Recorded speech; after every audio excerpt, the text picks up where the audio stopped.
Já faz um tempo que nós, deficientes visuais, estamos lutando para que a lei seja cumprida e todos os programas de TV tenham audiodescrição. A gente ainda não conseguiu 100% dos programas, mas a maioria dos programas da Netflix, muitos filmes da Disney e todos os programas originais da Apple TV têm audiodescrição. Mas nem sempre essa audiodescrição é eficiente. E não adianta fazer de qualquer jeito, né? Bom, uma amiga minha diria que basta ter bom senso, mas pelo jeito nem todo mundo tem. Por isso eu vou passar 5 dicas para uma boa audiodescrição. Bom, para começo de conversa, você tem que entender para que serve a audiodescrição. A audiodescrição é para descrever para quem não enxerga aquilo que ela não consegue entender somente com os diálogos.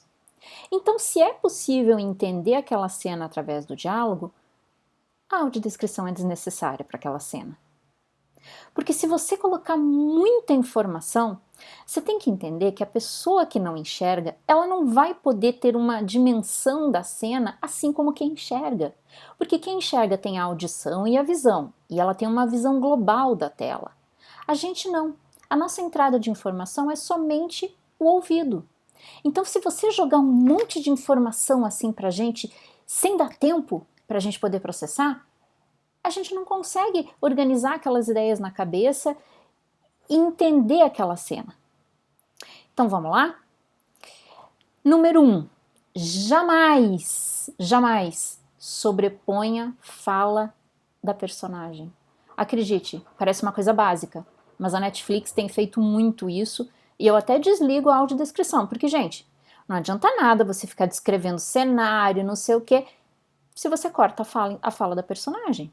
Eu quero ouvir a fala da personagem para entender a história. Além de ser uma falta de educação com o ator, com o autor e com quem está assistindo, né? Ah, mas tem uma informação... Gente, calma, a gente vai entender. Não é possível que tenha uma informação tão imprescindível que você não pode... Eu nunca vi de ter uma informação tão imprescindível a ponto de ter que cortar uma fala. Mas enfim. Dica 2. Não ficar intercalando a fala da pessoa. Gente, eu tô falando aqui. Daniele colocou a mão no óculos. Então, porque a audiodescrição, Daniele pôs a mão no peito. É uma coisa que Daniele abaixou as mãos. Gente, você entende como isso polui?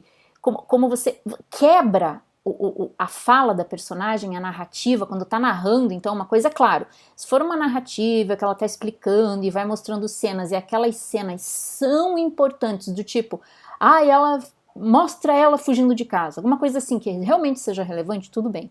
Agora, se não for, por favor, não fique intercalando a fala. Principalmente quando tiver aquela dramaticidade na cena. Cara, você perde a emoção, sabe? E como eu já disse, muita informação você acaba não conseguindo reter e compreender aquela cena. Dica número 3. Não repetir gestos. O que eu quero dizer com isso? A personagem fez que sim com a cabeça. Daí a pouco a personagem diz sim. Pra que eu vou falar que a personagem fez que sim com a cabeça se ela logo em seguida vai dizer sim? Deixa quieto, não polui. De novo vai estar poluindo, entendeu? Dica 4. Significar os gestos. O que eu quero dizer com isso? Você tem que lembrar que muita gente que vai assistir aquela cena, às vezes ela nunca enxergou. Então você ficar falando, ela balançou a cabeça de um lado para o outro. Às vezes ela não vai entender o que é aquilo. Esse gesto aqui. Em vez de dizer, ela balançou a cabeça de um lado para o outro, diga, ela fez que não com a cabeça. Você tem que significar os gestos. Não adianta dizer, ela levantou os braços. Tá, mas ela levantou os braços em quê? Em gesto de comemoração? Levantou se rendendo, num gesto de rendição? Então lembra, significar os gestos. E por fim, a clareza. Se você falou, e no final a pessoa que não enxerga ainda perguntou, mas o que foi que aconteceu? É porque a audiodescrição não foi eficiente. Por exemplo, um dia num filme de ação, tinha explodido um carro lá da personagem A, por exemplo.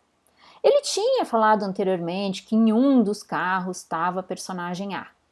Mas na hora que explodiu, ela deveria ter repetido a informação, porque foi num outro momento, foi depois, então deveria ter falado. Em vez de ter falado só o carro explodiu, devia ter falado o carro de fulana explodiu.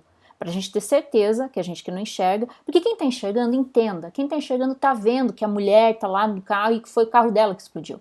Mas a gente não. E às vezes é tanta informação que a gente não vai lembrar da informação que a gente ouviu 2, 3 minutos antes. Às vezes é importante também falar, o personagem morreu. Tipo, quando ele cai de um... Né, ou finalizar a coisa, ele caiu morto. Porque quem tá enxergando tá vendo, ele, né, que ele tá morto. Agora, se você só falar, ele caiu da escada, e se você não falar que ele morreu, a gente às vezes não vai entender. Eu digo isso porque muitas vezes eu tô assistindo filme com audiodescrição e eu olho pro lado e pergunto pra minha irmã, tá, mas o que aconteceu? É porque a audiodescrição não foi eficiente. Então eu peço que vocês repassem essas dicas para quem faz audiodescrição, para a gente poder ter um trabalho cada vez melhor e ser cada vez mais incluído. E uma coisa que seria muito legal seria se tivesse um canal onde a gente pudesse dar a nossa opinião, que isso faria, né, deixaria o trabalho cada vez melhor. A audiodescrições que eu considero boas foi a de aquele seriado Luz, um seriado brasileiro da Netflix. A audiodescrição da Apple é muito boa. Às vezes ela até peca por falar menos, mas assim, é bom que você não se confunde. Os filmes de ação deles são muito bem audiodescritos. E deixa eu ver que mais. Filmes da Disney, tem uns... o do Snoopy da Apple TV é muito boa, aquela audiodescrição. E uma outra coisa legal também é quando tem duas personagens que tá falando outra língua, é legal usar vozes diferentes para fazer essas personagens, mesmo que seja duas mulheres que estejam falando, porque senão a gente não sabe quem é quem. Então é isso, galera. Dicas para uma boa audiodescrição. Mostrar parágrafo.